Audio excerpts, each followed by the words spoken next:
dengan materi pulau-pulau kecil. Sebelum memasuki materi, kami akan memperkenalkan siapa-siapa saja anggota dari kelompok 6. Dengan saya sendiri, Aditya. Dengan saya Abian Dafa. Dengan saya Abdul Qadir Zaini. Saya Soeba. Itu saja anggota-anggota kelompok 6. Dan berikutnya mari kita simak video berikut ini. Baik, di sini ada pokok pembahasan kita. Yang pertama itu adalah definisi dan karakteristik umum pulau-pulau kecil, jenis dan ciri khusus pulau-pulau kecil, jenis sumber daya lain, manfaat ekologis, manfaat secara langsung atau tidak langsung bagi manusia, jenis permasalahan akibat ulah manusia, solusi atas berbagai permasalahan yang ada, teknologi dalam bidang teknik sipil yang dapat diaplikasikan ke permasalahan ekosistem tersebut, dan yang terakhir ada peran milenial dalam menjaga ekosistem tersebut. Di sini saya akan menjelaskan definisi pulau-pulau kecil.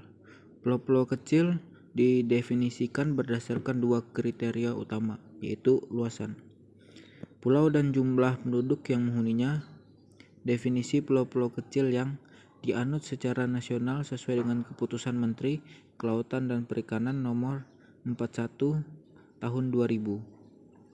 Keputusan Menteri Kelautan dan Perikanan Nomor 67 Tahun 2002 adalah pulau yang berukuran kurang atau sama dengan 10.000 km dengan jumlah penduduk kurang atau sama dengan 200.000 jiwa. Di samping kriteria utama tersebut, beberapa karakteristik pulau-pulau kecil adalah secara ekologis terpisah dari pulau induknya atau mainland island, memiliki batas fisik yang jelas dan terpencil dari habitat pulau induk, sehingga bersifat insular, mempunyai sejumlah besar jenis endemik dan keanekaragaman yang tipikal dan bernilai tinggi, tidak mampu mempengaruhi hidroklimat, memiliki daerah tangkapan air atau catchment area relatif kecil sehingga sebagian besar aliran air, permukaan dan sedimen masuk ke laut, serta dari segi sosial, ekonomi, dan budaya masyarakat pulau-pulau kecil bersifat khas dibandingkan dengan pulau induknya. Berikutnya, karakteristik pulau-pulau kecil adalah secara ekologis terpisah dari pulau induknya atau mainland island, memiliki batas fisik yang jelas dan terpencil dari habitat pulau induk, sehingga bersifat insular, mempunyai sejumlah besar jenis endemik dan keanekaragaman yang tipikal.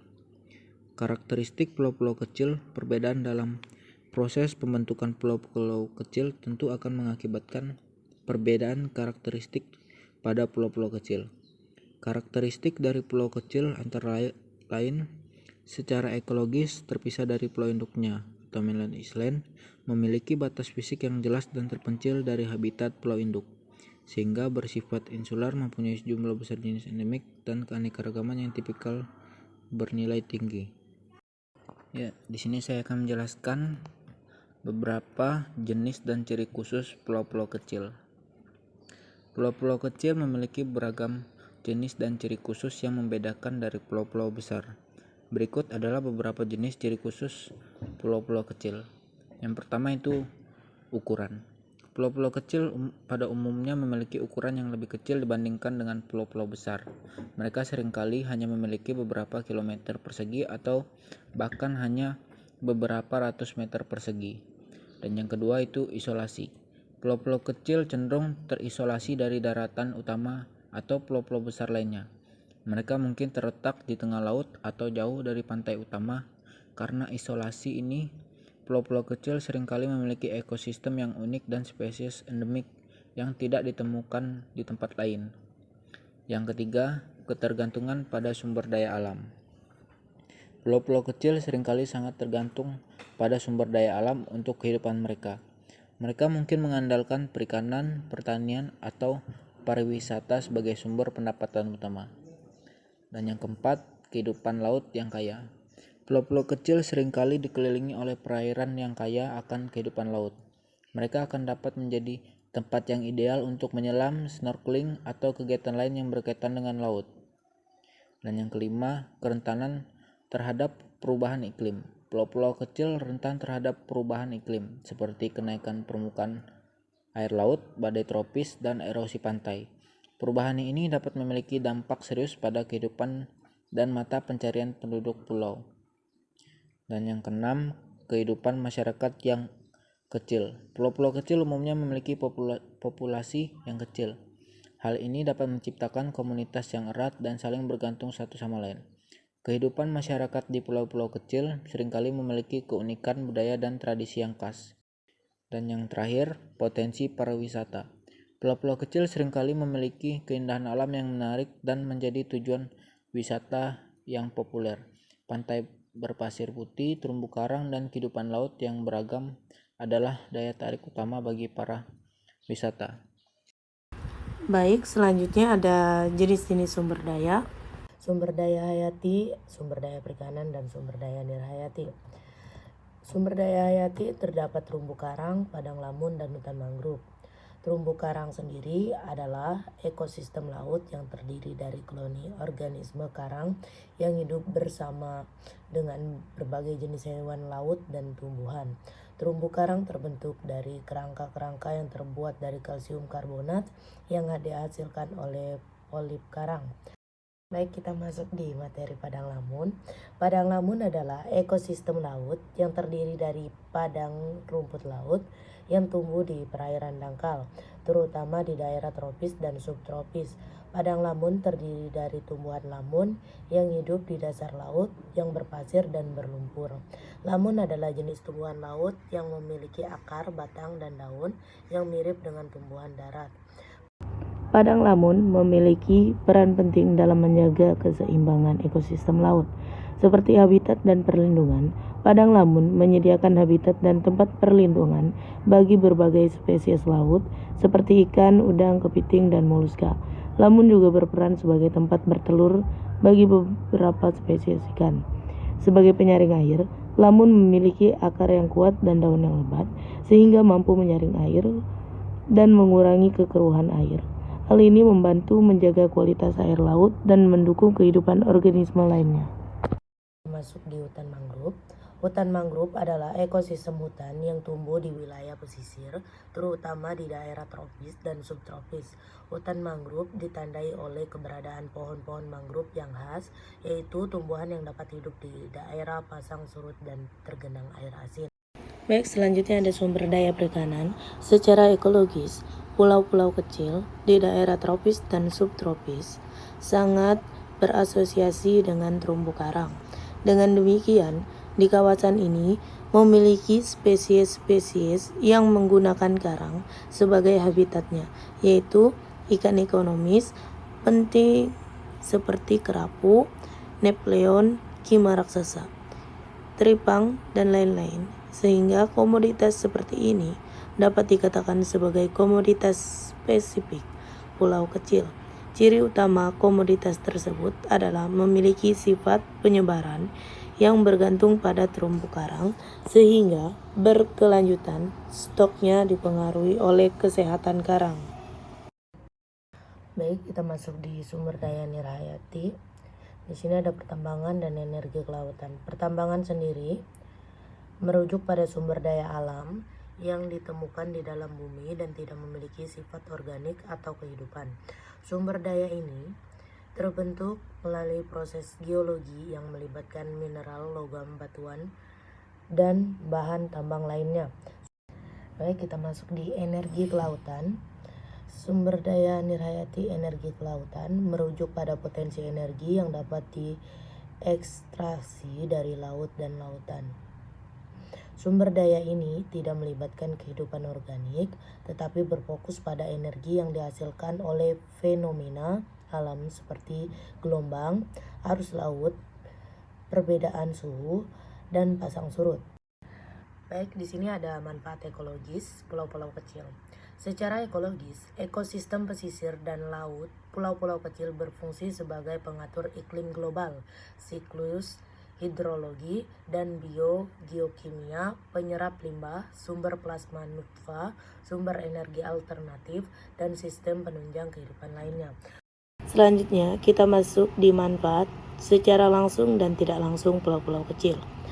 Pulau-pulau kecil juga memberikan jasa-jasa lingkungan yang tinggi nilai ekonomisnya, yaitu sebagai kawasan berlangsungnya kegiatan kepariwisataan, media komunikasi, kawasan rekreasi, konservasi, dan jenis pemanfaatan lainnya.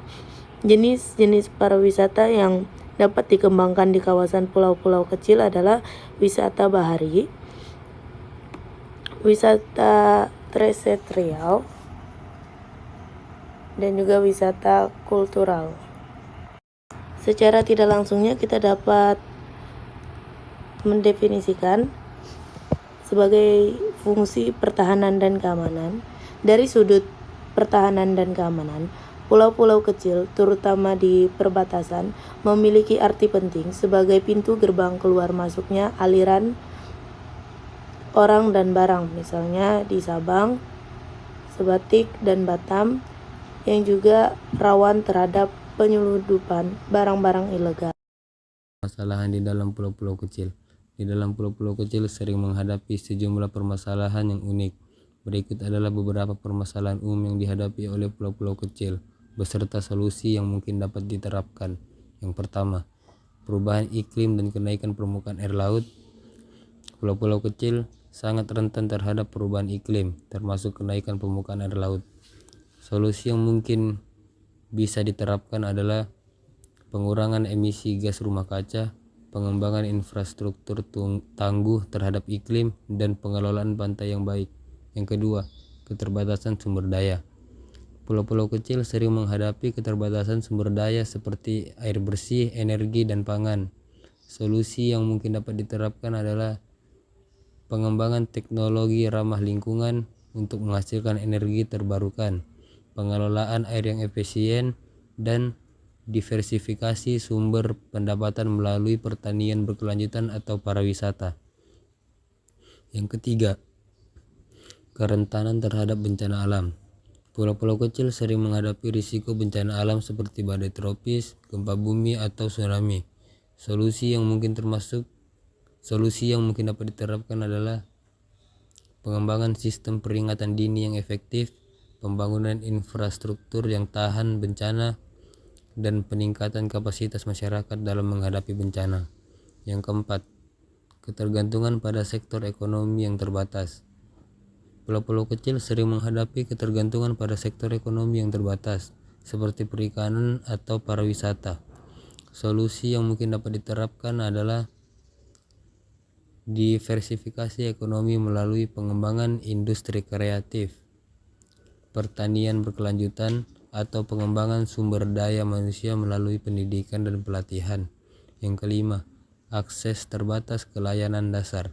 Pulau-pulau kecil sering menghadapi tantangan dalam menyediakan akses yang memadai ke layanan dasar seperti pendidikan, kesehatan, dan transportasi. Solusi yang mungkin dapat diterapkan adalah pengembangan infrastruktur transportasi yang lebih baik, penggunaan teknologi informasi dan komunikasi untuk menyediakan layanan jarak jauh, dan peningkatan aksesibilitas ke fasilitas kesehatan dan pendidikan. Ya, di sini saya akan menjelaskan tentang teknologi di dalam bidang sipil yang dapat diaplikasikan untuk mengatasi permasalahan lingkungan di pulau kecil. Ada beberapa hal. 1. Desalinasi berbasis energi terbarukan. Pulau-pulau kecil sering mengalami kekurangan air bersih. Teknologi desalinasi yang menggunakan sumber energi terbarukan seperti matahari atau angin dapat membantu menghasilkan air tawar dari air laut dengan lebih efisien. Yang kedua, konstruksi berkelanjutan. Penggunaan bahan bangunan ramah lingkungan dan praktik konstruksi berkelanjutan dapat membantu mengurangi dampak lingkungan dari pembangunan infrastruktur di pulau kecil. Yang ketiga, sistem drainase inovatif. Teknologi sistem drainase yang cerdas dapat membantu mengatasi permasalahan banjir dan genangan air di pulau kecil dengan meminimalkan aliran air yang merusak lingkungan. Yang ketiga, instalasi pengolahan limbah modern. Pengolahan limbah modern yang efisien dan ramah lingkungan adalah kunci untuk menjaga kualitas air dan lingkungan laut di sekitar pulau-pulau kecil. Yang keenam, teknologi pengaman pantai. Menggunakan struktur seperti pantai bantuat, dinding penahan air, dan vegetasi pantai untuk melindungi garis pantai dari erosi dan dampak perubahan iklim. Energi terbaru lokal mengembangkan sumber energi terbaru seperti panel surya, turbin angin, atau mikrohidro dapat membantu pulau kecil menjadi lebih mandiri secara energi dan mengurangi emisi karbon. Sistem pemantauan lingkungan. Teknologi pemantauan lingkungan seperti sensor cuaca, sensor kualitas air, dan pemantauan satelit dapat membantu dalam pemahaman dan mitigasi perubahan lingkungan. Ya, di sini saya akan menjelaskan tentang peran milenial dalam pulau-pulau kecil. Kontribusi pemuda dalam menjaga lingkungan sangatlah diutamakan. Hal ini dimulai dari hal-hal sederhana seperti tidak mengotor laut dan sampah, kemudian mengajak masyarakat untuk menjaga lingkungan laut. Tentu kita tidak berharap justru pemudalah yang menjadi aktor utama dalam rusaknya lingkungan. Pemuda tentunya memiliki pengaruh di dalam masyarakat. Di Indonesia adalah kepulauan besar yang memiliki sejarah panjang mengenai kemajuan budaya pelayarannya. Sebagian besar penduduk Indonesia memanfaatkan sumber daya laut untuk memenuhi kebutuhannya, sehingga Indonesia terkenal dengan julukan negara maritim. Letak astronomis yang dimiliki memberikan banyak keuntungan melalui kelimpahan sumber daya alam yang terkandung dalam seluruh wilayah Indonesia. Namun seiring dengan perkembangan zaman dan kemajuan teknologi yang dimiliki oleh manusia, harap seluruh bagian bumi termasuk Indonesia wilayahnya mengalami eksploitasi dan berujung pada timbulnya kerusakan, tidak terkecuali wilayah laut. Budaya praktis manusia menciptakan banyak limbah yang berakumulasi di laut, sehingga menimbulkan banyak pencemaran dan merusak keseimbangan ekosistem laut, di mana kerusakan yang terjadi akan menimbulkan banyak kerugian bagi manusia pula di kemudian hari.